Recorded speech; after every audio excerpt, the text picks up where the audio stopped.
السلام علیکم ورحمۃ اللہ وبرکاتہ، نحمدہ ونصلی علی رسولہ الکریم، اما بعد فاعوذ باللہ من الشیطان الرجیم، بسم اللہ الرحمن الرحیم، رب اشرح لی صدری ویسر لی امری واحلل عقدۃ من لسانی یفقہوا قولی۔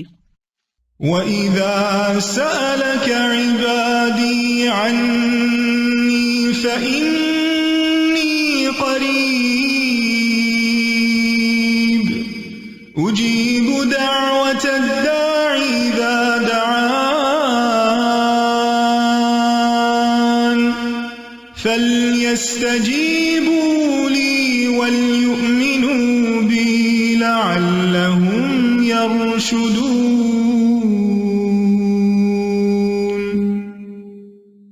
اور جب میرے بندے آپ سے میرے بارے میں سوال کریں تو کہہ دیجئے بے شک میں قریب ہوں، میں پکارنے والے کی پکار کا جواب دیتا ہوں جب وہ مجھے پکارے۔ تو ان کو چاہیے کہ وہ میرا حکم مانیں اور مجھ پر ایمان رکھیں تاکہ وہ ہدایت پا جائیں۔ بلا شبہ یقیناً اللہ سبحانہ تعالی قریب ہے۔ اللہ تعالی ہماری پکار سنتا ہے، نہ صرف یہ کہ سنتا ہے بلکہ جواب بھی دیتا ہے، ہماری دعائیں قبول فرماتا ہے۔ لہٰذا ہمیں اس کو پکارتے رہنا چاہیے، دعائیں مانگتے رہنا چاہیے۔ دعا مانگنا افضل ترین عبادت ہے، دعا میں استعمال کیا ہوا وقت عبادت شمار ہوتا ہے، اور اگر ہم چاہتے ہیں کہ ہماری دعائیں قبول ہوں تو پھر ہمیں بھی اللہ تعالیٰ کے احکامات کو قبول کرنا چاہیے، اس کی باتیں بھی ماننی چاہیے، اور اللہ تعالیٰ پر ایمان رکھنا چاہیے، بھروسہ رکھنا چاہیے، اعتماد کرنا چاہیے کہ وہ ہماری دعاؤں کو رائے گاں نہیں جانے دے گا بلکہ انہیں قبولیت کا شرف عطا کرے گا جیسا کہ اس کا وعدہ ہے، اور وہ اپنے وعدوں کے خلاف نہیں کرتا۔ اور اس طرح انسان صحیح راستہ پا جاتا ہے، زندگی کی مشکلات آسان ہو جاتی ہیں۔ سورۃ ہود میں اللہ تعالیٰ فرماتے ہیں فَاسْتَغْفِرُوهُ ثُمَّ تُوبُوا إِلَيْهِ إِنَّ رَبِّي قَرِيبٌ مُجِيبٌ۔ سو اس سے بخشش مانگو، پھر اس کی طرف پلٹ آؤ، یقیناً میرا رب قریب ہے، قبول کرنے والا ہے۔ اگر ہم چاہتے ہیں کہ ہماری دعائیں قبول ہوں تو ہمیں ان چیزوں کو جو ہمارے اور دعاؤں کی قبولیت کے راستے میں حائل ہیں، یعنی ہماری اپنی غلطیاں، ہماری کوتاہیاں، ہماری خطائیں، ہمارے گناہ، ہماری نافرمانیاں، ان کو راستے سے ہٹانا چاہیے، ان سے توبہ بھی کرنی چاہیے، ان کو چھوڑ دینا چاہیے، اور ان کی بخشش کے لیے اللہ تعالیٰ سے دعا بھی کرنی چاہیے۔ فاستغفروہ ثم توبوا الیہ ان ربی قریب مجیب۔ رب تو دور نہیں، وہ تو قبول کرے گا، لیکن ہم بھی تو وہ کام کریں کہ جس سے ہماری دعائیں قبول ہو جائیں۔ دعاؤں کی قبولیت کے بارے میں ہم پڑھ رہے تھے کہ قبولیت بڑھ جاتی ہے جب ہم اللہ تعالیٰ کے سامنے اپنی حاجت پیش کرنے سے پہلے تسبیح کرتے ہیں، درود پڑھتے ہیں۔ جب ہم درود پڑھ لیتے ہیں تو پھر اللہ سبحانہ تعالیٰ ہم سے راضی ہوتا ہے۔ ارشاد باری تعالیٰ ہے ان اللہ وملائکتہ یصلون علی النبی یا ایہا الذین آمنوا صلوا علیہ وسلموا تسلیما۔ ابن مسعود کہتے ہیں جب کوئی آدمی اللہ سے سوال کرنے کا ارادہ کرے تو پہلے وہ اللہ کی ایسی حمد و ثنا بیان کرے جو اس کے لائق ہے، پھر نبی صلی اللہ علیہ وسلم پر درود بھیجے، اس کے بعد دعا کرے۔ اس طرح کرنے سے ممکن ہوگا کہ وہ کامیاب ہو جائے، یعنی اپنی مطلوبہ چیز کو پا لے، اس کی دعا قبول ہو جائے۔ حضرت علی رضی اللہ عنہ کہتے ہیں ہر دعا روک دی جاتی ہے یہاں تک کہ محمد صلی اللہ علیہ وسلم پر درود پڑھا جائے۔ یہ ان کے احساسات ہیں اور وہ سمجھتے ہیں کہ یہ درود ہی دعاؤں کو آگے بڑھانے والا ہے۔ مناوی کہتے ہیں کل دعاء محجوب، یعنی ہر دعا سے قبولیت روک دی جاتی ہے یہاں تک کہ دعا کرنے والا نبی صلی اللہ علیہ وسلم پر درود پڑھتا ہے، یعنی دعا اللہ کی طرف نہیں اٹھتی یہاں تک کہ اس کے ساتھ نبی صلی اللہ علیہ وسلم پر درود کو نہ ملایا جائے، کیونکہ درود دعا کی قبولیت کا وسیلہ ہے۔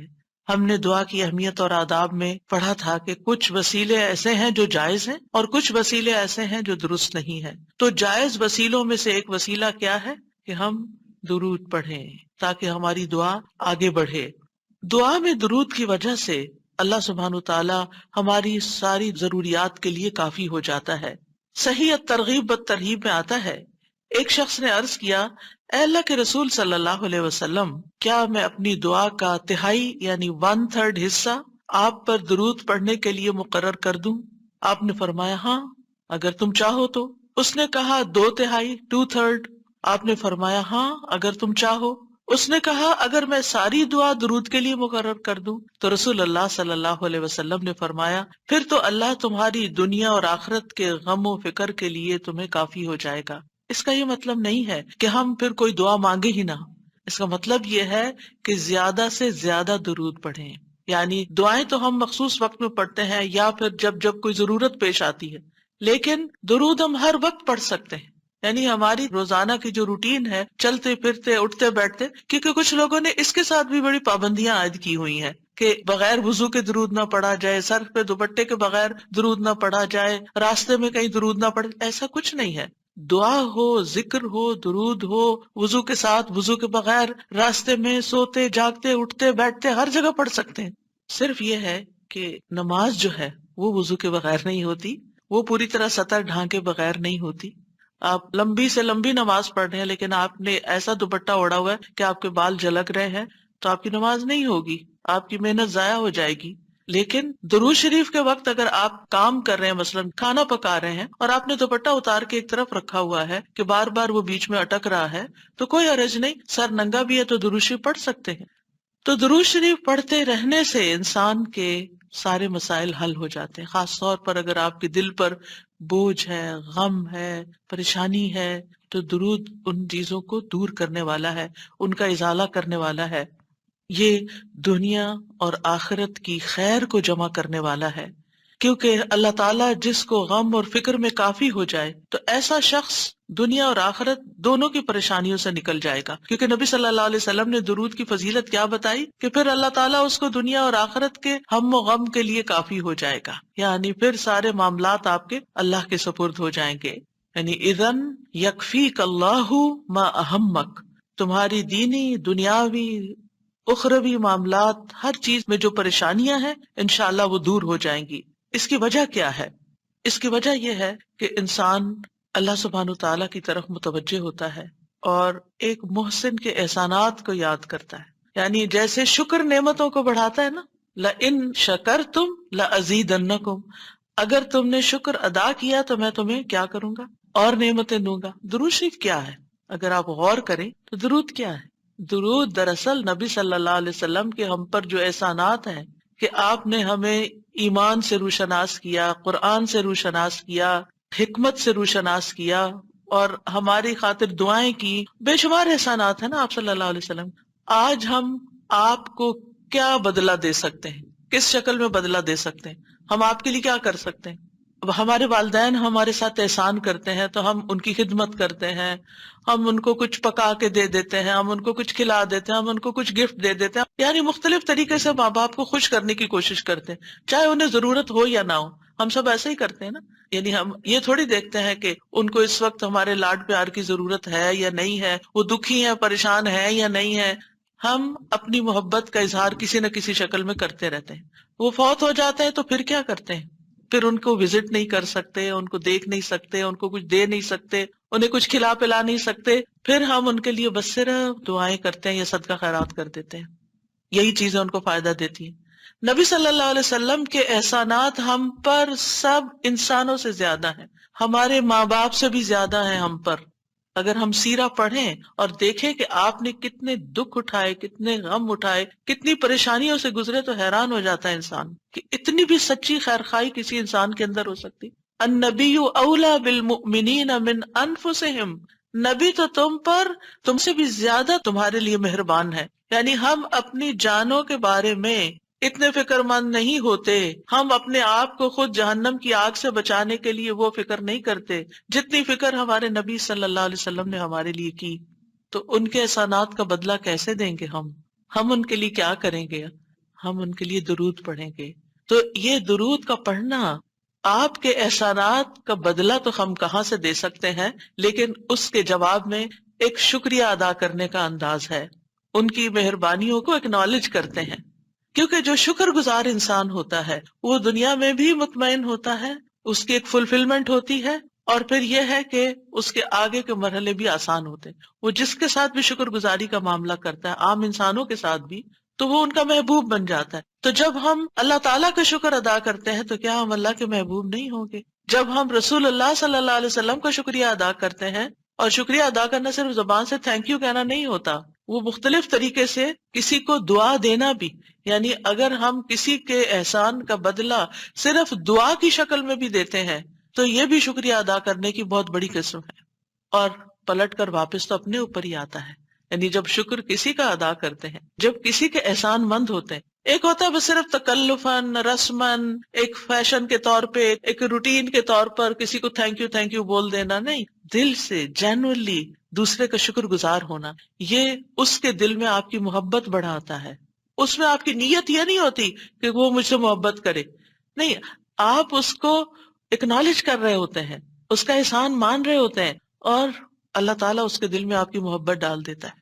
اور جو ناشکرے انسان ہوتے ہیں، جو ناقدرے ہوتے ہیں، سب سے پہلے تو ہم اللہ ہی کے حق میں ناقدرے، وما قدر اللہ حق قدری، ہم نے اللہ کی قدر ہی نہیں کی جیسا قدر کرنے کا حق ہے. ہم نے نبی صلی اللہ علیہ وسلم کی قدر ہی نہیں کی جیسا کہ قدر کرنے کا حق ہے. تو ہماری یہ تسبیحات اور ہمارا یہ درود شریف اس قدر کی طرف بڑھنے کا ایک چھوٹا سا جسچر ہے کہ ہم واقعی اس بات کو مانتے ہیں کہ ان کے ہم پر احسانات تھے. لہٰذا جب ہم درود پڑھتے ہیں تو اس کا مطلب یہ ہے کہ ہم نے باقی چیزیں چھوڑی اور ہم آپ کا حق ادا کرنے کی طرف متوجہ ہو گئے. تو یہ چیز اللہ تعالیٰ کو کتنی پسند آتی ہوگی کہ یہ اپنے لیے کچھ نہیں مانگ رہا، اپنے لیے نہیں کچھ مانگ رہا، اپنی باتیں نہیں کر رہا، یہ اپنے غموں کو بھول کے، اپنے کاموں کو چھوڑ کے صرف نبی صلی اللہ علیہ وسلم پر درود بھیج رہا، یعنی ان کا احسان مان کر ان کا شکریہ ادا کرتے ہوئے ان کے لیے دعا کر رہا ہے. نبی صلی اللہ علیہ وسلم اللہ تعالیٰ کے محبوب ہیں، سب سے بہترین بندے ہیں، سب سے بہترین نبی ہیں. اللہ تعالیٰ ان سے محبت کرتا ہے. اللہ تعالیٰ فرماتے ہیں قل ان کنتم تحبون اللہ فاتبعونی یحببکم اللہ، کہہ دیجیے اگر تم اللہ سے محبت کرتے ہو میری اتباع کرو، اللہ تم سے محبت کرے گا. تو نبی صلی اللہ علیہ وسلم کی اتباع ہو، آپ کی سنتوں پر عمل کرنا ہو، آپ پر درود پڑھنا ہو، یہ سب کس میں اضافہ کرتا ہے؟ اللہ کی محبت بندے کو ملتی ہے. یحببکم اللہ، اللہ تم سے محبت کرے گا. اور اللہ تعالیٰ جس سے محبت کرے پھر اس کی تو بات ہی کیا، سیجعل لہم الرحمن ودا، اس کے مسائل کیسے حل نہیں ہوں گے؟ اس کے مسائل ضرور حل ہوں گے، اس کے غم دور ہوں گے، اس کی پریشانیاں دور ہوں گی. لہٰذا جب ہم اس سٹیٹ میں آ جاتے ہیں تو پھر آپ دیکھیں کہ یہ درجہ اس سے بھی بڑھ جاتا ہے جو ہم اپنے لیے خود کچھ مانگ رہے ہوتے ہیں نا. کیونکہ جب آپ کو کسی سے محبت ہوتی ہے تو آپ اس کے لیے کچھ بھی کرنے کو تیار ہوتے ہیں. یہ تو انسان کا حال ہے، انسان کی محبت ہے نا. تو جس انسان سے اللہ کو محبت ہو پھر اس کے مسئلے کیسے حل نہیں ہوں گے؟ اللہ سبحانہ و تعالیٰ اس کے لیے بہترین چیزیں کیوں نہیں کریں گے؟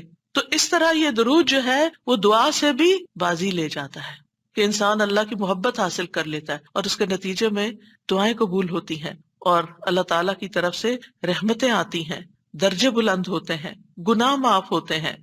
لیکن اس کا یہ مطلب ہرگز نہیں کہ آپ باقی دعائیں نہ مانگیں، کیونکہ خود نبی صلی اللہ علیہ وسلم نے ساری دعائیں مانگی ہیں. یہ جو ہم آپ کو جتنی بھی دعائیں سکھا رہے ہیں یہ مسنون دعائیں ہیں، ان کو دعا سمجھ کے پڑھیں اور اس کو ریپیٹڈلی پڑھیں، کیونکہ دعا میں تکرار بھی ضروری ہے. ہم آداب میں پڑھ چکے ہیں، اصرار ضروری ہے، تکرار ضروری ہے، افتقار ضروری ہے. تو اپنی محتاجی، اپنی عاجزی، اپنی ہمبلنس کو ظاہر کرتے ہوئے اللہ تعالیٰ سے مانگتے رہیں. تو درود جو ہے اس کے بارے میں جو قرآن مجید میں آتا ہے، آیت دوبارہ سنتے ہیں. ان اللہ وملائکتہ یصلون علی النبی یا ایہا الذین آمنوا صلوا علیہ وسلموا تسلیما. بے شک اللہ اور اس کے فرشتے نبی پر رحمت بھیجتے ہیں. اے لوگو جو ایمان لائے ہو تم بھی ان پر درود بھیجو اور خوب خوب سلام بھی بھیجتے رہا کرو. ان اللہ وملائکتہ یصلون علی النبی، اللہ سبحانہ وتعالی خود اور اس کے فرشتے نبی صلی اللہ علیہ وسلم پر درود بھیجتے ہیں. اللہ سبحانہ وتعالی درود بھیجتے ہیں، اس کا کیا مطلب ہے؟ یعنی اللہ سبحانہ وتعالی ملائے اعلیٰ میں، آسمانوں کی بلند مجلس میں اپنے بندے اپنے نبی محمد صلی اللہ علیہ وسلم کی تعریف کرتے ہیں، ان کے بلند مرتبے اور ان کی بلند شان کی خبر دیتے ہیں۔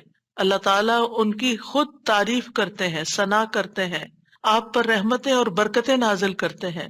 اور فرشتے بھی درود بھیجتے ہیں، جیسے فرشتے تسبیح کرتے ہیں نا، اور جیسے کائنات کی باقی چیزیں سب اللہ کی حمد و ثنا کرتے ہیں، تو نبی صلی اللہ علیہ وسلم پر بھی فرشتے درود بھیجتے ہیں۔ اور ان کا درود بھیجنا کیا ہے کہ آپ کے لیے رحمت اور مغفرت اور بلندی درجات کی دعا، یعنی ایک تو فرشتے ایمان والوں کے لیے دعا کرتے ہیں، دوسرا یہ کہ فرشتے نبی صلی اللہ علیہ وسلم کے لیے خاص دعائیں کرتے ہیں۔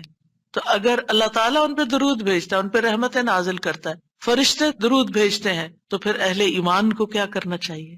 پہلے اللہ تعالیٰ اور فرشتوں کی بات کی گئی تاکہ ہمارے اندر بھی شوق پیدا ہو کہ ہم بھی درود بھیجیں۔ یا ایھا الذین آمنوا صلوا علیہ وسلموا تسلیما، کہ اے ایمان والو تم بھی آپ پر خوب خوب درود اور سلام بھیجو، صلاۃ و سلام بھیجو۔ یعنی پہلے آسمان والوں کی خبر دی گئی کہ فرشتے ایسا کر رہے ہیں، پھر زمین والوں کو حکم دیا جا رہا ہے کہ تم بھی ایسا کرو۔ قرطبی کہتے ہیں اس آیت کے ذریعے اللہ نے اپنے رسول کو آپ کی زندگی میں، یعنی رسول اللہ صلی اللہ علیہ وسلم کی زندگی میں اور آپ کی وفات کے بعد آپ کو شرف و مرتبہ بخشا ہے، اور آپ کے مقام اور مرتبے کو بیان کیا ہے کہ آپ کا کیا مقام ہے، تاکہ ہم ایمان والے اس مقام کو سمجھیں۔ تو دوسرے لفظوں میں آپ صلی اللہ علیہ وسلم کے لیے اوپر کے جہان اور نیچے کے جہان میں تعریفیں ہوتی ہیں، یعنی ہم بھی آپ کی تعریف کرتے ہیں اور فرشتے بھی آپ کی تعریف کرتے ہیں، ہم بھی آپ کے لیے دعائیں کرتے ہیں، فرشتے بھی آپ کے لیے دعائیں کرتے ہیں، اور اللہ سبحانہ تعالیٰ ملائے اعلیٰ میں مقرب فرشتوں کے پاس اپنے نبی کی تعریف کرتے ہیں۔ آپ دیکھیں کہ دنیا میں طرح طرح کی مجالس ہوتی ہیں نا، کچھ مجالس بڑی خاص ہوتی ہیں، خاص لوگ صرف انوائٹڈ ہوتے، ہر کوئی نہیں وہاں جا سکتا۔ آسمانوں میں بھی خاص مجالس، اللہ سبحانہ تعالیٰ کے جو خاص مقرب فرشتے ہیں جنہیں وہ حکم دیا گیا تھا کہ آدم کو سجدہ کرو، جن کے سامنے اللہ تعالیٰ نے یہ بات رکھی تھی کہ میں آدم کو پیدا کرنے جا رہا ہوں۔ یہ گیدرنگ جو ہے اس کو ملائے اعلیٰ کہتے ہیں، ملا کہتے ہیں سرداروں کو، اور اعلیٰ کہتے ہیں بلند سردار۔ تو یہ ایلیٹ کلاس ہے فرشتوں کی کہ جس کے سامنے اللہ سبحانہ تعالیٰ نے حضرت آدم کی پیدائش کی بات کی تھی اور پھر اس کے بعد سجدے کا حکم دیا گیا تھا۔ تو مقرب فرشتوں کے درمیان یا ان کے پاس اللہ سبحانہ تعالیٰ نبی صلی اللہ علیہ وسلم کی تعریف کرتے ہیں۔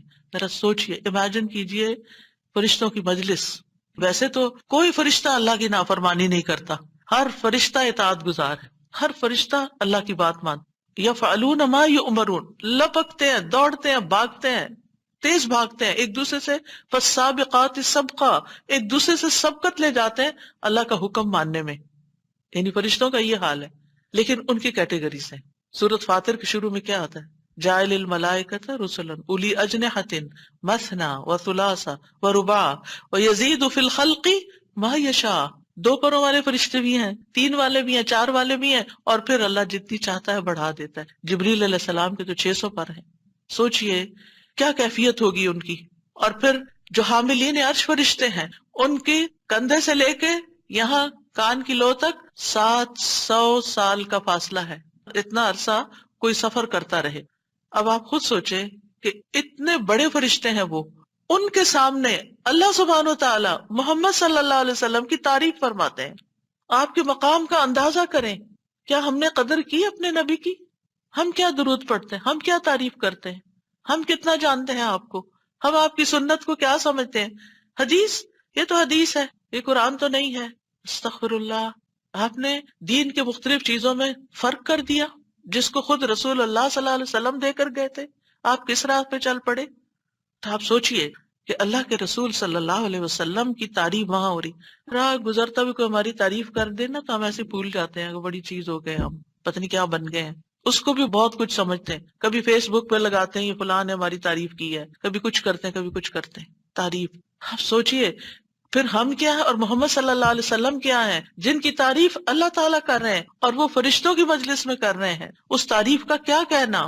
تو ایسے پیغمبر پر، ایسے نبی پر کیا ہم درود نہیں بھیجیں گے؟ کیا ہم ان کے لیے دعائیں نہیں کریں گے؟ اللہ سبحانہ تعالیٰ سے ان کے لیے وسیلہ نہیں مانگیں گے؟ تو صلاۃ کا جو لفظ ہے، صلاۃ کا لفظ اس کے معنی میں رحمت بھی ہے، ذکر خیر بھی ہے، دعا بھی ہے۔ رحمت ذکر خیر اور دعا.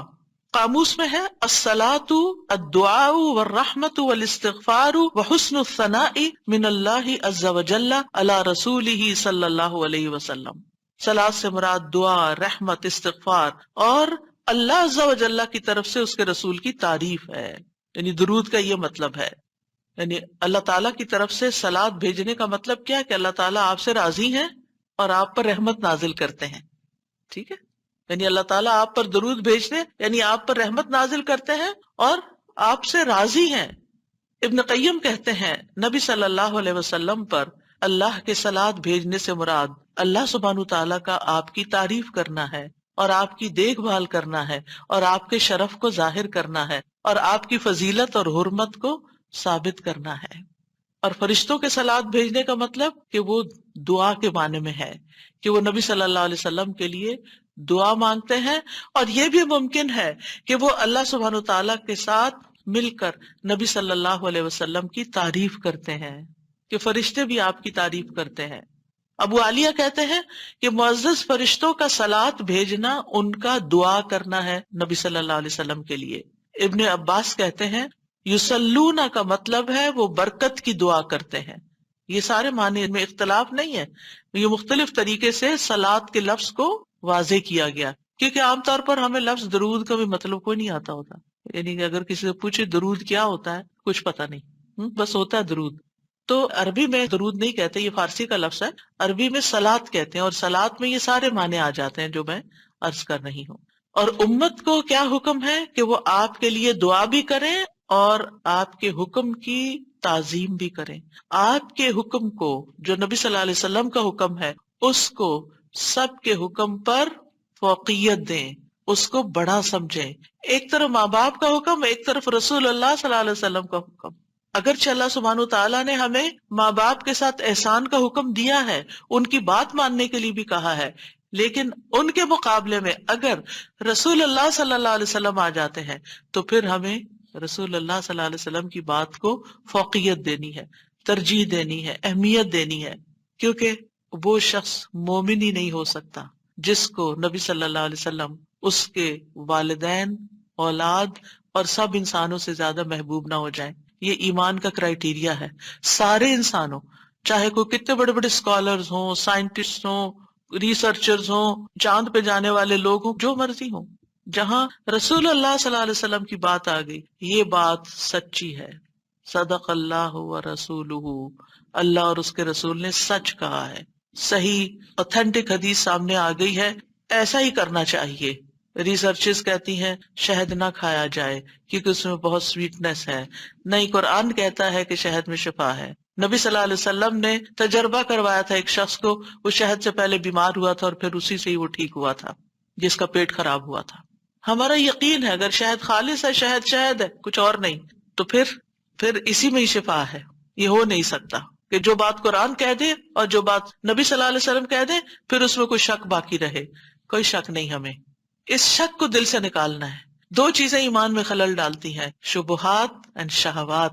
کیونکہ جب ہمارے اندر ڈاؤٹس آ جاتے ہیں نا کسی چیز کے بارے میں تو پھر ہمارا یقین اٹھ جاتا ہے، پھر ہمارا عمل کمزور ہو جاتا ہے. اور اسی طرح جب ہماری خواہشات آگے آ جاتی ہیں تو پھر ہم لیزی ہو جاتے ہیں، ہم اپنی مرضی پسند کے محبوب کام کرنے لگتے ہیں اور دوسرے کاموں کو پیچھے کر دیتے ہیں، چاہے وہ ہمارے لیے زیادہ فائدے کی کیوں نہ ہو.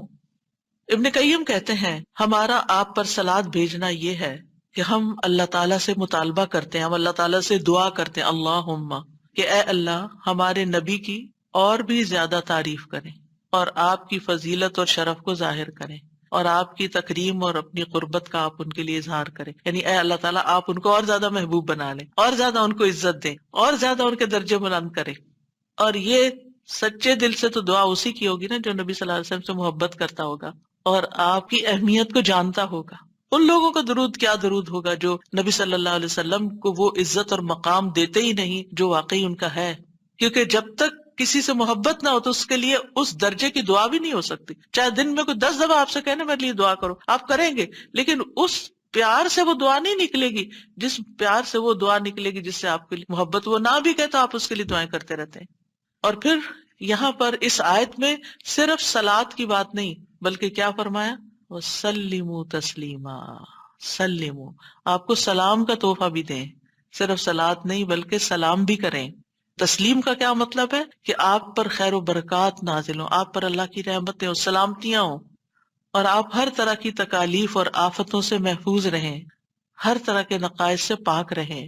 جب ہم کہتے ہیں نا اللہم سلم علی محمد، درود ویسے تو یوں پورا پڑھتے ہیں اللہم صلی وسلم علی نبینا محمد، تو اس کا مطلب کیا ہے کہ یا اللہ محمد صلی اللہ علیہ وسلم کے لیے آپ کی دعوت میں، یعنی آپ نے جو دعوت دی لوگوں کو اسلام کی طرف، آپ کی امت میں اور آپ کے ذکر خیر میں ہر طرح کی سلامتی لکھ دے، ہر طرح کے نقص سے سلامتی ہو جائے۔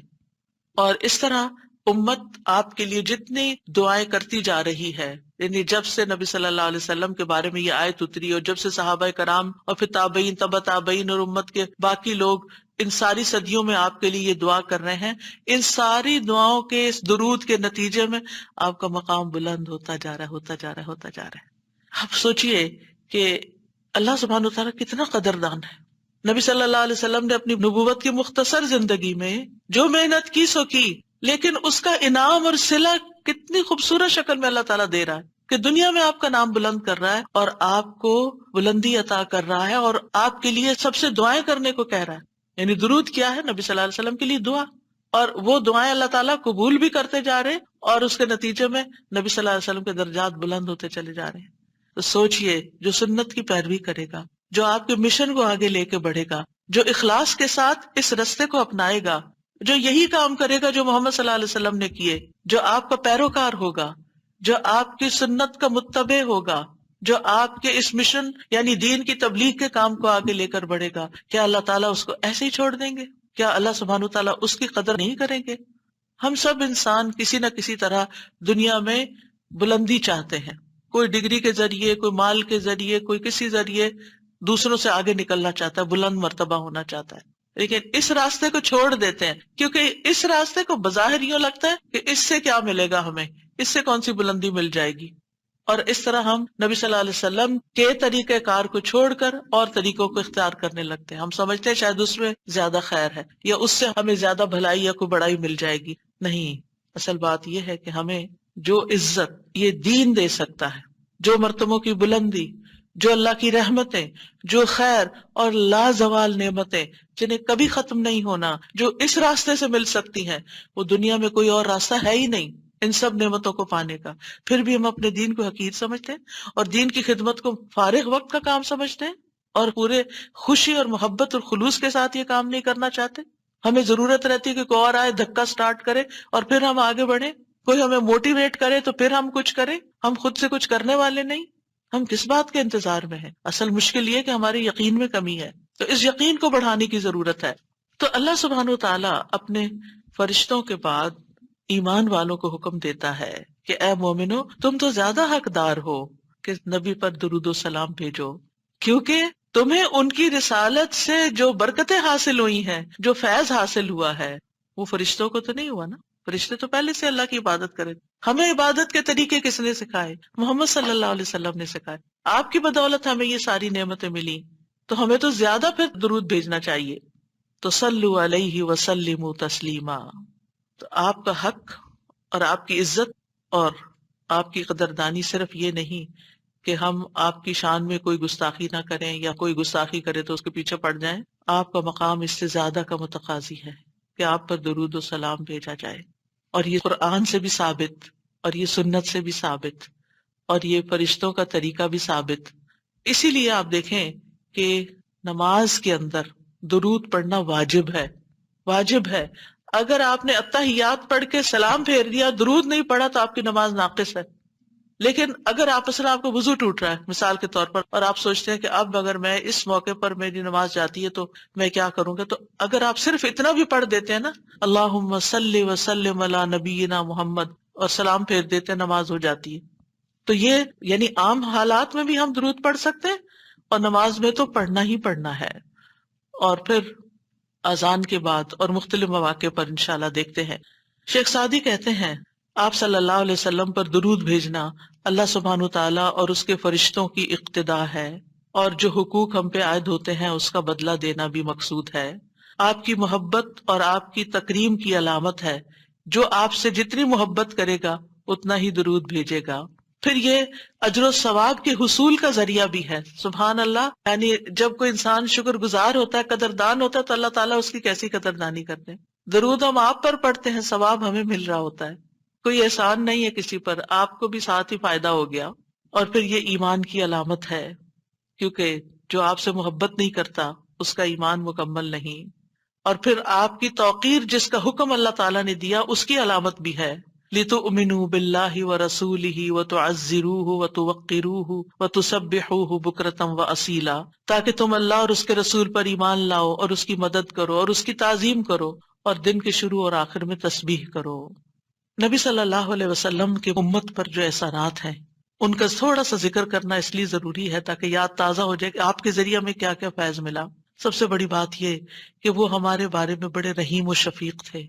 لَقَدْ جَاءَكُمْ رَسُولٌ مِّنْ أَنفُسِكُمْ عَزِيزٌ عَلَيْهِ مَا عَنِتُّمْ حَرِيصٌ عَلَيْكُمْ بِالْمُؤْمِنِينَ رَءُوفٌ رَحِيمٌ. لوگوں تمہارے پاس تمہیں میں سے ایک رسول آیا ہے، اگر تمہیں کوئی تکلیف پہنچے تو اسے گراں گزرتی، اس کو تکلیف ہوتی ہے. کیا ہمارے اندر بھی دوسروں کے لیے ایسے احساسات ہیں کہ کسی کو تکلیف پہنچے تو ہمیں تکلیف ہو جائے؟ نبی صلی اللہ علیہ وسلم کو ایمان والوں کی تکلیف سے تکلیف پہنچتی تھی. وہ تمہاری فلاح کا حریص ہے. ہم ہیں لوگوں کی فلاح کے حریص کہ ان کو ہدایت ہو جائے، یہ دین کی طرف آ جائیں. مومنوں پر نہایت مہربان اور رحم کرنے والا ہے. یہ ہیں ہمارے رسول جن کی گواہی اللہ تعالیٰ نے دی کہ ان کے اندر کے جذبات لوگوں کے لیے کیا ہیں اور ان کا مشن کیا اور وہ چاہتے کیا ہیں آپ کے لیے، اور وہ کتنے شفیق اور مہربان ہے. یعنی ایک دائی کی بنیادی صفت ہونی چاہیے کہ وہ دوسروں سے محبت کرنے والا ہو، دوسروں کی خیر کرنے والا ہو. ہم بعض اوقات دین کا کام کرتے ہوئے اتنے پروفیشنل ہو جاتے ہیں کہ ہماری ٹون بھی بڑی اسپارٹ ہو جاتی ہے اور ہمارا انداز بھی بڑا تحکمانہ ہو جاتا ہے.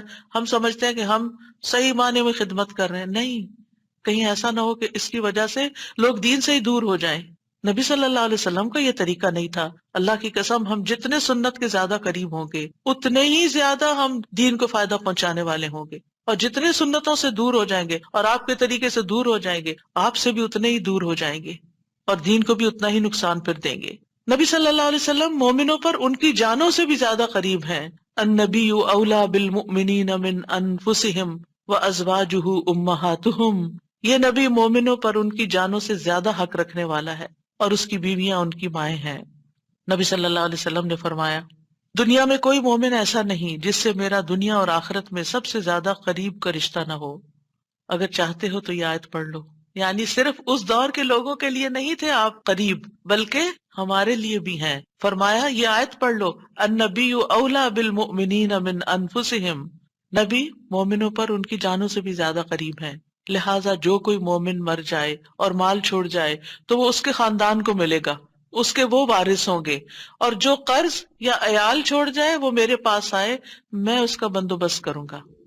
آج کوئی حکمران، کوئی لیڈر ایسا ہے جو یہ کہے کہ تمہارا کوئی فوت ہو جائے جو وہ چھوڑے وہ سب تمہارا، لیکن اگر کوئی تمہاری ضرورت ہے تو میرے پاس آ جاؤ؟ ایسی خیرخواہی محمد صلی اللہ علیہ وسلم کے اندر تھی اپنے ساتھیوں کے لیے. آپ امت کے لیے روتے تھے.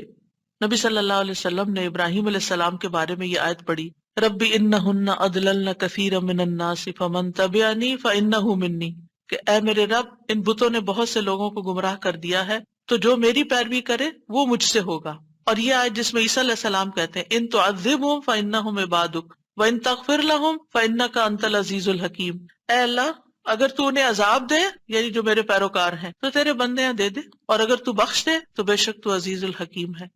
نبی صلی اللہ علیہ وسلم نے کیا فرمایا؟ ابراہیم علیہ السلام نے کہا بس وہ میرے ہیں جو میری پیروی کرے. عیسیٰ علیہ السلام نے کہا تیرے بندے ہیں، تو چاہے تو سزا دے. نبی صلی اللہ علیہ وسلم کو دیکھیے. پھر آپ نے یہ دو آیتیں پڑھ کے اپنے ہاتھ اٹھائے اور فرمایا اے اللہ میری امت میری امت، امتی امتی، اور آپ رونے لگ گئے. یہ آپ کے دل میں امت کے لیے پیار تھا. امت کے دل میں محمد صلی اللہ علیہ وسلم کے لیے کیا محبت ہے. تو اللہ عز و جل نے فرمایا اے جبریل جاؤ محمد کے پاس، حالانکہ تیرا رب خوب جانتا ہے، اور ان سے پوچھو کہ کیوں رو رہے ہیں. جبریل علیہ السلام آپ کی خدمت میں آئے اور آپ سے رونے کی وجہ پوچھی تو رسول اللہ صلی اللہ علیہ وسلم نے انہیں بتا دیا کہ میں اپنی امت کے لیے رو رہا ہوں، حالانکہ اللہ سب سے زیادہ جاننے والا ہے.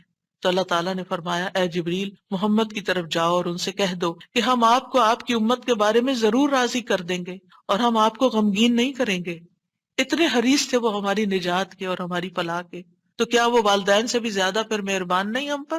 ہمارے ماں باپ ہماری دنیا کا غم کرتے ہیں، ہماری دنیا کی فکریں کرتے ہیں، ان کو کھانا کہاں سے ملے گا، ان کے فلاں چیز کا کیا ہوگا، فلاں چیز کا کیا ہوگا۔ نبی صلی اللہ علیہ وسلم ہماری دنیا کے تو پیچھے ہو گیا نا کہ جس کا عیال ہو، قرض دار ہو، میرے پاس آ جائے، لیکن ہماری آخرت کی فکر کرتے ہیں کہ میری امت کی بخشش ہوگی کہ نہیں ہوگی۔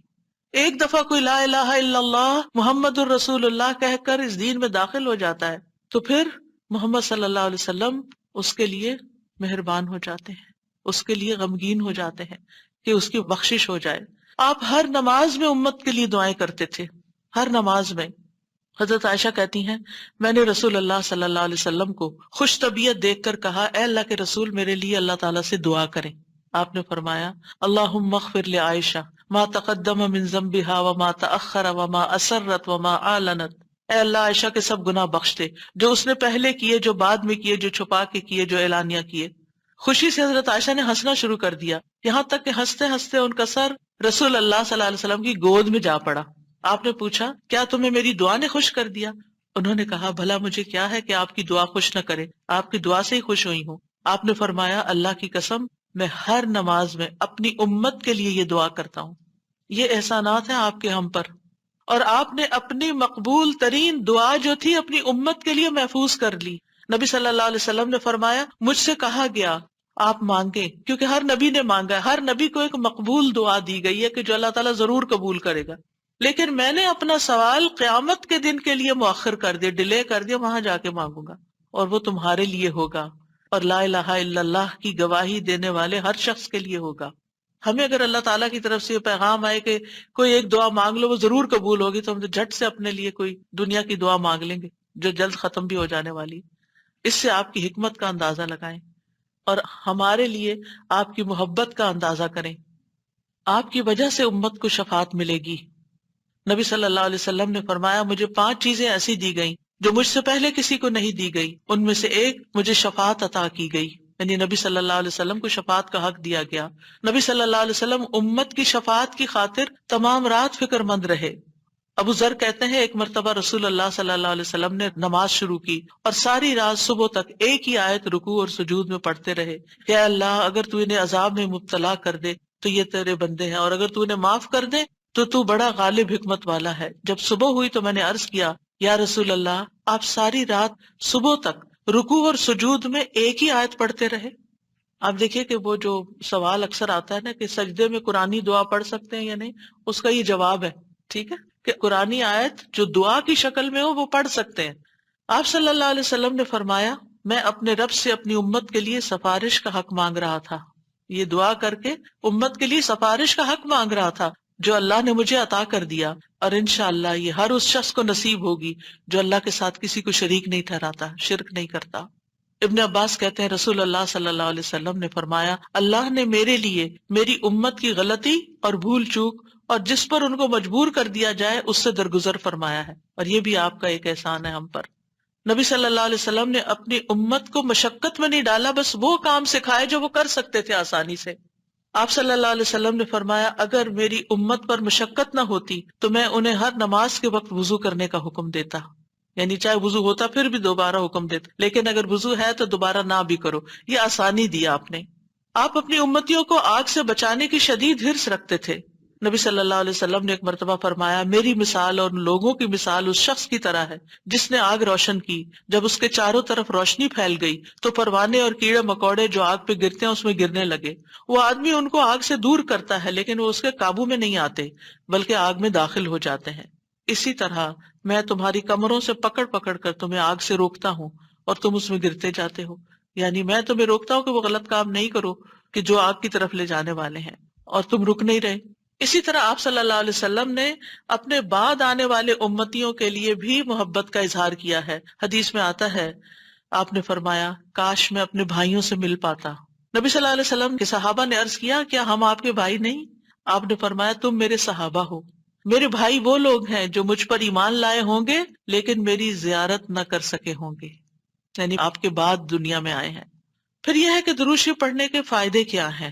یہ تو تھا کہ آپ کے احسانات ہیں ہم پر، لہٰذا ہمیں انسان ہونے کی حیثیت سے ہمارے اوپر لازم ہے کہ احسان کا بدلہ چکائے اور ہم آپ پر درود پڑھیں۔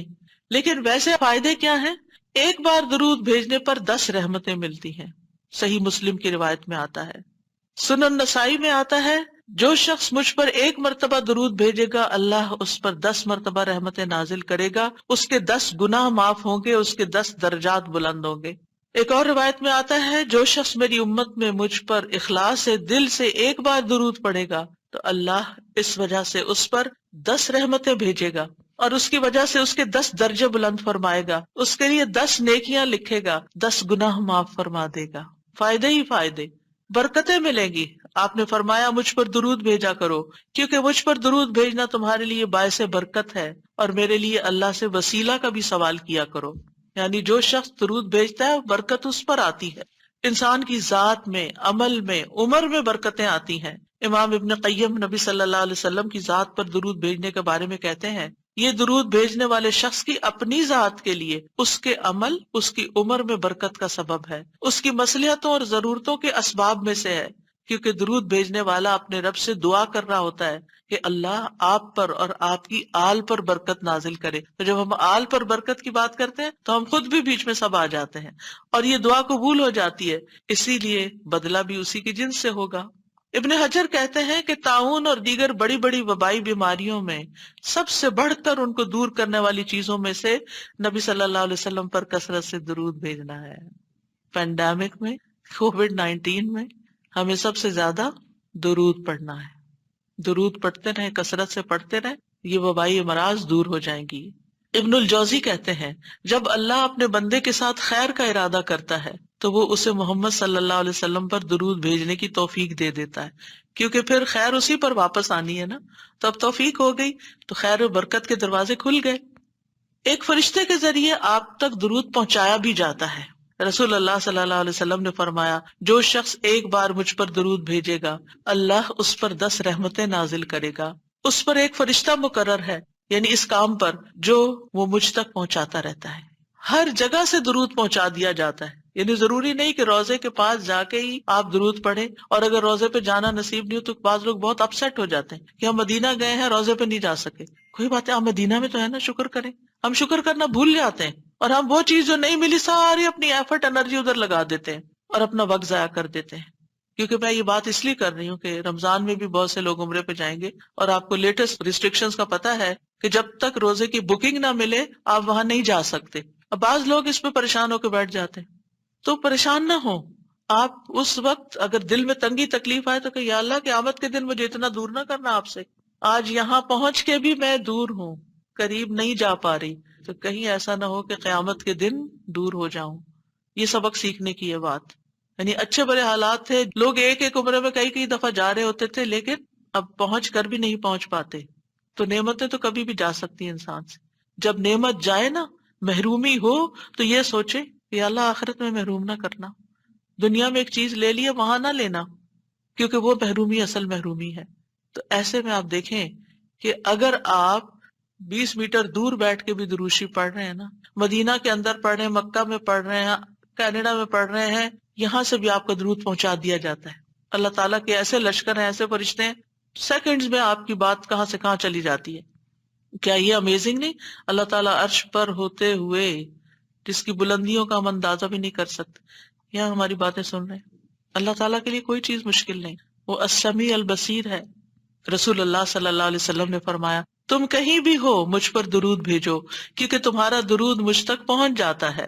پھر یہ کہ نبی صلی اللہ علیہ وسلم کی سفارش کے مستحق ہو جاتے ہیں وہ جو آپ پر درود بھیجتے ہیں۔ آپ نے فرمایا جو میرے اوپر درود بھیجتا ہے یا میرے لیے وسیلہ مانگتا ہے قیامت کے دن اس کے لیے میری شفاعت ثابت ہو جائے گی۔ یہ وسیلہ وہ خاص مقام ہے ایک جنت میں جو صرف ایک شخص کو ملے گا، اور وہ آپ صلی اللہ علیہ وسلم کے لیے ہم مانگتے ہیں کہ وہ سب سے اعلیٰ ترین مقام ہمارے نبی محمد صلی اللہ علیہ وسلم کو ملے۔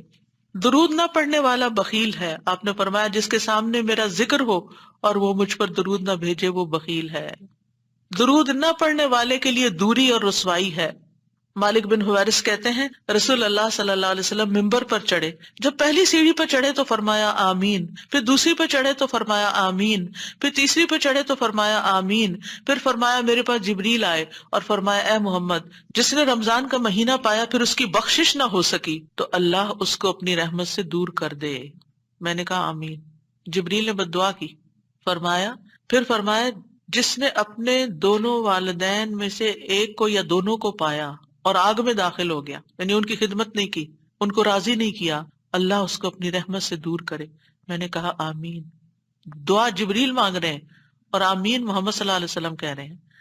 فرمایا جس کے سامنے آپ کا ذکر آیا اور اس نے آپ پر درود نہیں پڑھا، اللہ اس کو اپنی رحمت سے دور کر دے۔ کہیے آمین۔ میں نے کہا آمین۔ ایک اور روایت میں آتا ہے وہ شخص رسوا ہوا جس کے سامنے آپ کا ذکر آیا اور اس نے آپ پر درود نہیں پڑھا۔ میں نے کہا آمین۔ تو دل ہی دل میں صلی اللہ علیہ وسلم پڑھ لینا چاہیے، اور اگر ایک مجلس میں کئی دفعہ آپ کا ذکر آ رہا ہے تو پورا لمبا درود شریف نہیں، یعنی مختصر بھی پڑھ سکتے ہیں۔ انس بن مالک کہتے ہیں نبی صلی اللہ علیہ وسلم نے فرمایا جس کے پاس میرا ذکر کیا جائے وہ ضرور مجھ پر درود بھیجے، اور فوراً پڑھنا چاہیے۔ صالح کہتے ہیں اگر تاخیر کرے گا تو مذمت ہوگی، یعنی پسندیدہ نہیں۔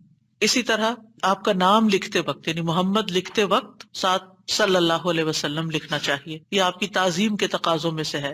سفیان ثوری کہتے ہیں اگر حدیث کے پڑھنے والے کو کوئی اور فائدہ نہ بھی ہو تو اس کو یہ فائدہ ضرور حاصل ہوتا ہے کہ وہ رسول اللہ صلی اللہ علیہ وسلم پر درود بھیجتا ہے۔ جب تک وہ حدیث کی کتاب پڑھتا رہتا ہے اس پر اللہ کی رحمت نازل ہوتی رہتی۔ اگر آپ بخاری کی کلاس میں بیٹھے ہوئے ہیں اور بار بار درود آ رہا ہے، اگر آپ کو حدیثیں نہیں بھی سمجھ آ رہی تب بھی آپ پر رحمت آ رہی ہے۔ پھر اذان کے بعد نبی صلی اللہ علیہ وسلم نے فرمایا جب تم مؤذن کو سنو تو اسی طرح کہو جیسے وہ کہتا ہے، پھر مجھ پہ درود بھیجو، کیونکہ جو مجھ پر ایک دفعہ درود بھیجتا ہے اللہ تعالیٰ اس کے بدلے میں اس پر 10 رحمتیں نازل فرماتا ہے۔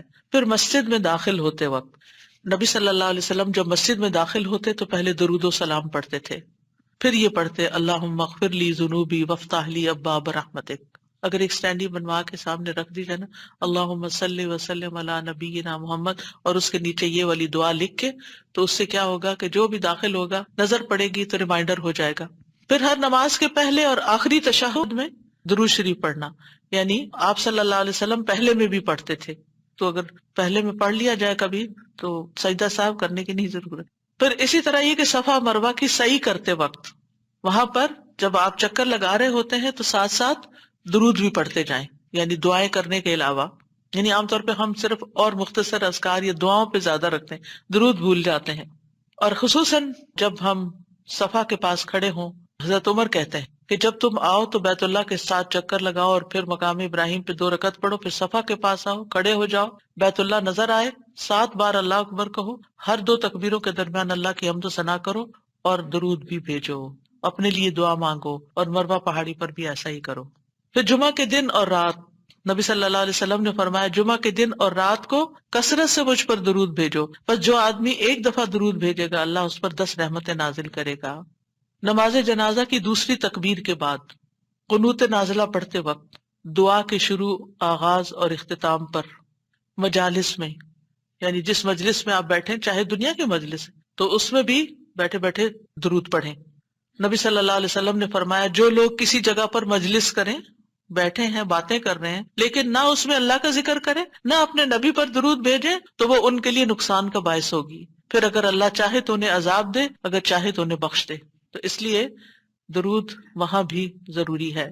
اور ایک اور روایت میں آتا ہے کہ قیامت کے دن ایسی مجلس ان کے لیے حسرت کا باعث ہوگی، اگرچہ وہ اپنے اجر و ثواب کی بنا پہ جنت میں داخل بھی ہو جائیں لیکن انہیں اس مجلس پہ حسرت ہوگا ہم وہاں بیٹھے تھے اور ہم نے ایک دفعہ بھی درود نہیں پڑھا۔ نبی صلی اللہ علیہ وسلم کے علاوہ دیگر انبیاء پر بھی درود پڑھا جا سکتا ہے۔ آپ نے فرمایا اللہ کے نبیوں اور رسولوں پر درود بھیجو، اس لیے کہ اللہ نے انہیں بھی میری طرح مبعوث کیا تھا۔ اور بعض احادیث سے یہ پتہ چلتا ہے کہ جب آپ نبیوں کا تذکرہ کرتے تو ان کے ساتھ صلی اللہ علیہ وسلم کہتے تھے۔ اسی لیے آپ نے دیکھا کہ فقہ القلوب کی کتاب کے اندر دیگر انبیاء موسیٰ صلی اللہ علیہ وسلم لکھا ہوتا ہے۔ ہم حیران ہوتے ہیں کہ یہ کیوں؟ تو یہ بھی سنت سے ثابت ہے، کیونکہ نبی صلی اللہ علیہ وسلم نے جب انبیاء کا ذکر کیا اذهبوا الى ابراہیم صلی اللہ علیہ وسلم فیأتون موسیٰ صلی اللہ علیہ وسلم، اذهبوا الى عیسیٰ صلی اللہ علیہ وسلم، یعنی آپ جب یہ حدیث بیان کر رہے تھے تو نبیوں کے نام کے ساتھ یہ پڑھ رہے تھے۔ پھر یہ بھی ہے کہ صرف سنت سے ثابت شدہ درود پڑھنا چاہیے، یعنی من گڑت درود پڑھنے کی بجائے جو مسنون درود ہیں وہ پڑھنے چاہیے۔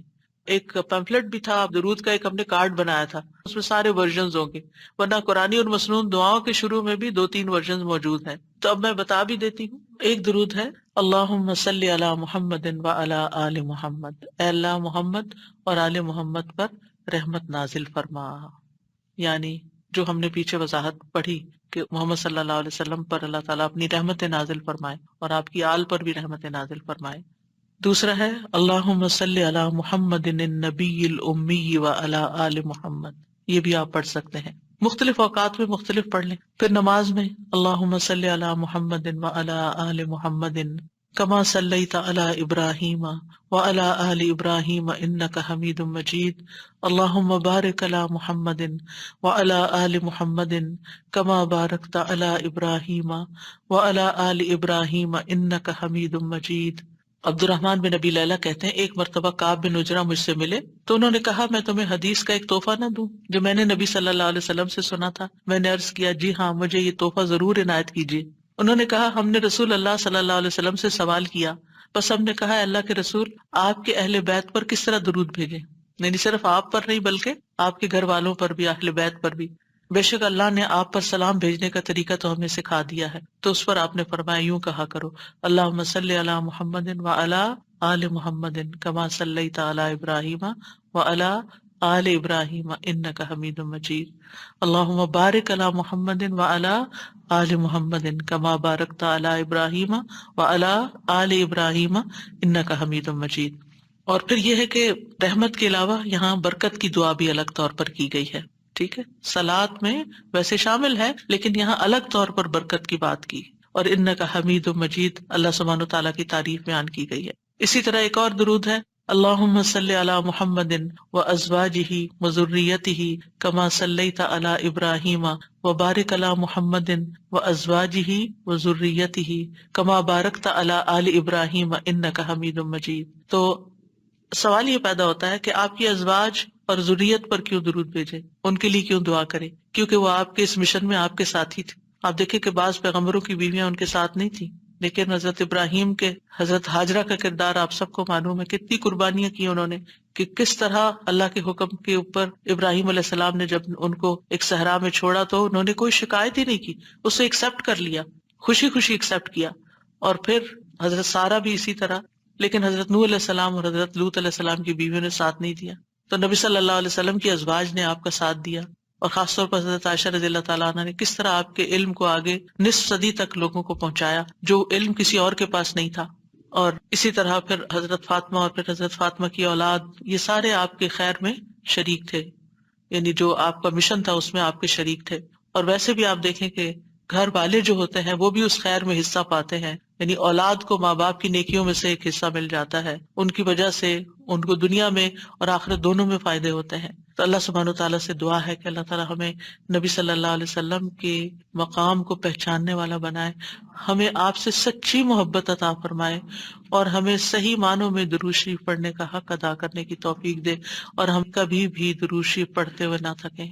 اللہم صلی وسلم وبارک علی محمد، اللہم صلی وسلم وبارک علی محمد، اللہم صلی وسلم وبارک علی محمد، اللہم صلی وسلم وبارک علی محمد، اللہم صلی وسلم وبارک علی محمد، اللہم صلی وسلم وبارک علی محمد، اللہم صلی وسلم وبارک علی محمد۔ وآخر دعوانا ان الحمد للہ رب العالمین۔ درود شریف کے بارے میں جو چیزیں آپ نے سیکھی اگر ان کو شیئر کرنا چاہیں تو موسٹ ویلکم۔ السلام علیکم۔ استاذہ ایک سوال ہے، جیسے ہم نے پڑھا کہ باقی سارے انبیاء کے نام لیتے ہوئے بھی درود پڑھنا چاہیے، تو ہم یوزلی علیہ السلام کہتے ہیں، جیسے موسیٰ علیہ السلام اور ابراہیم علیہ السلام، تو کیا وہ ہم کافی؟ درود و سلام کی ایک حصے کو لے لیتے ہیں، پھر سلام پڑھ دیتے ہیں، تو پھر ہم علیہ السلام تو ٹھیک ہے، صلی اللہ علیہ وآلہ وسلم زیادہ بہتر یعنی ہے؟ کہ علماء نے پھر اس کو نبی صلی اللہ علیہ وسلم کے لیے عمومی طور پر خاص کر دیا، لیکن اگر کوئی کسی اور پیغمبر کے لیے بھی صلی اللہ علیہ وسلم کہے تو ہمیں اعتراض نہیں ہونا چاہیے، بہت حیران نہیں عجیب ہونا لگتا ہے چاہیے۔ نا کبھی وہ، بلکہ کچھ نریشنز میں تو جبرائیل کے اوپر بھی صلی اللہ علیہ وسلم بالکل پڑھا جا رہا ہے۔ جی، تو اور دوسرا مجھے یہ پوچھنا تھا کہ جیسے ہم نبی صلی اللہ علیہ وسلم کا نام لکھتے ہیں تو اس پہ جو ہم صاد لکھ دیتے ہیں تو وہ کافی ہوتا ہے صلی اللہ علیہ وآلہ وسلم؟ اشارے کے طور پر کافی ہے، لیکن بہتر یہ کہ پورا لکھا پورا جائے۔ لکھا جی، جائے۔ اور خاص طور پر آپ دیکھیے جب نام لکھا جائے آپ کا نا، محمد لفظ لکھا جائے، اس وقت لازماً صلی اللہ علیہ وسلم لکھے. ٹھیک ہے. جو مجھے اچھی بات لگی ہے کہ اگر ہم نے اپنی محبت نبی کریم صلی اللہ علیہ وسلم کے ساتھ چیک کرنی ہے تو اپنا درود چیک کریں کہ ہم کتنا. جی ہاں، اگر ہم یہ دیکھنا چاہتے ہیں کہ ہمیں واقعی نبی صلی اللہ علیہ وسلم سے کتنی محبت ہے تو پھر یہ دیکھنا چاہیے کہ ہمارے روزانہ کے اوراد میں اور روزانہ کی دعاؤں میں درود کا کتنا حصہ ہے. سر جی میں یہ سوچ رہی تھی کہ ہم اپنی دعاؤں کی قبولیت کے لیے کتنے وسیلے ڈھونڈتے رہتے ہیں، اور یہ کتنا آسان اور جائز وسیلہ ہے. حضرت علی کا قول بھی ہے کہ ہر دعا روک دی جاتی ہے جب تک کہ درود نہ پڑھا جائے. بالکل. دعا مانگنے میں جتنا ہم وقت لگاتے ہیں وہ بھی ہماری عبادت ہے، جی. کیونکہ عموماً ہم نماز پڑھنے میں، قرآن پڑھنے میں تو اتنا ٹائم لگاتے ہیں، لیکن دعا مانگنے میں ہم بہت جلدی کرتے ہیں. تو اگر ہم وہ ٹائم یہ سوچ کے کہ ہم عبادت کر رہے ہیں تو وہ بھی ہمارا اس میں کاؤنٹ ہوگا. بالکل. اور ایک چیز استاد جی کہ جب ہم درود پڑھتے ہیں تو آمین جو ہے وہ کہنا چاہیے یا نہیں؟ کیونکہ بعضوں کو درود پڑھنے کے بعد آمین کہتے ہیں. نہیں، کوئی ایسی چیز تو نہیں آئی. ویسے بھی عمومی طور پر ہم ہر دعا کے بعد آمین کہتے ہیں، تو اس طرح کہہ دیں تو کوئی بات نہیں، لیکن اس کو اس کا حصہ نہ بنائیں. جیسے سورۃ فاتحہ کے بعد آمین کہتے ہیں لازمی طور پر. آپ نے جو بتایا تھا آپ صلی اللہ علیہ وسلم کے احسانات، تو ہم نے کبھی اس پر غور ہی نہیں کیا. اس میں ایک خاص مجھ کو یہی ابراہیم علیہ السلام نے جیسے کہا، پھر عیسیٰ علیہ السلام نے کہا، اور پھر آپ نے ہاتھ اٹھا کر امتیوں کے لیے دعا کی، تو اس کی محبت کو ہم قدر ہی نہیں کرتے. بالکل. ہم نے کبھی احساس ہی نہیں کیا کہ انہوں نے ہمارے لیے کتنی تکلیفیں اٹھائیں اور کتنی دعائیں کی، اور ہمارے ہدایت کے کتنے حریص تھے وہ. سر جی میں بھی یہ سوچ رہی تھی کہ ہم یہ بھول جاتے ہیں کہ کیا کچھ ہمارے نبی نے ہمارے لیے کیا، اور پھر ہم کچھ نہیں ان کے لیے اور کر سکتے سوائے اس کے کہ ہم ان کے اوپر درود بھیجیں اور ان کو خوش کریں کہ ہم آپ کو یاد کرتے ہیں، آپ ہمارے دلوں میں ہیں، ہم آپ کی سنت کی پیروی کرتے ہیں. سو یہ بات مجھے بہت اچھی لگی کہ ہمیں کچھ کرنے کو مل گیا ایکچولی. بالکل.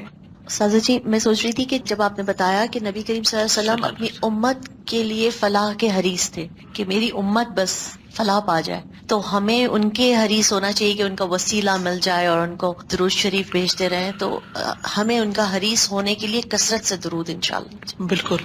ویسے بھی یہ ہمارے ایمان کا حصہ ہے. ہمارا ایمان مکمل نہیں ہوتا جب تک ہم نبی صلی اللہ علیہ وسلم سے محبت نہ کریں، اور محبت ہمیشہ اظہار مانگتی ہے. یعنی آپ یہ نہیں کہہ سکتے میرے دل میں فلاں کی محبت ہے اور بس کافی ہے نا دل میں، بتانے کی کیا ضرورت ہے؟ کیا واقعی ایسے نہیں؟ ایک شخص نبی صلی اللہ علیہ وسلم کے پاس اور کہنے لگا کہ مجھے فلاں سے محبت ہے. تو آپ نے اس سے پوچھا کہ کیا تم نے اس کو بتایا؟ اس نے کہا نہیں. فرمایا جاؤ اس کو بتاؤ.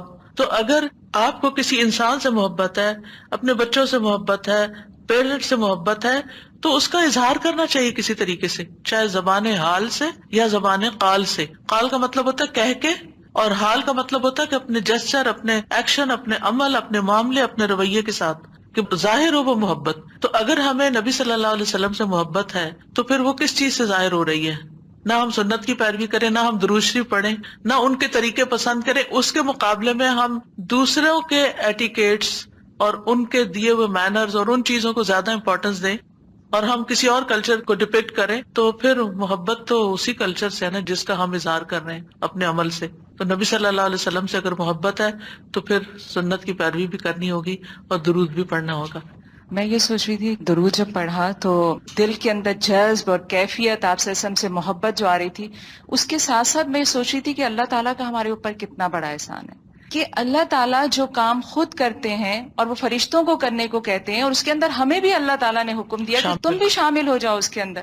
تو کتنا بڑا ایک اعزاز ہے کہ جو اللہ سبحانہ تعالیٰ نے ہمیں دیا، اور وہ اتنے خوبصورت الفاظ کی صورت میں ہمیں سکھایا، اور ہم اسے پڑھتے ہیں اور پھر درجے بلند ہوتے ہیں، ثواب اور وہ سب چیزیں الگ بات ہے، لیکن اس سے مجھے بہت خوشی ہو رہی تھی پڑھتے ہوئے. الحمدللہ. میں ایک اور بات سوچ رہی تھی، کل بھی اس پہ بہت غور کری تھی کہ بہت ضروری ہے کہ ہم سب سیرہ کو اسٹڈی کریں اور سنہ کو بھی اسٹڈی کیا کریں اور امپلیمنٹ کیا کریں جو بھی ہم کر سکتے ہیں اپنے حالات کے مطابق، کیونکہ یہ کر کے ہم زیادہ قریب ہو سکتے ہیں، سنہ کے قریب ہو کے ہم رسول اللہ صلی اللہ علیہ وسلم کے قریب ہو سکتے ہیں، اور تبھی ہم دین کا کوئی بہترین کام کر سکتے ہیں. بالکل. سبحانک اللہم و بحمدک، اشہد ان لا الہ الا انت، استغفرک و اتوب الیک. السلام علیکم و رحمۃ اللہ وبرکاتہ.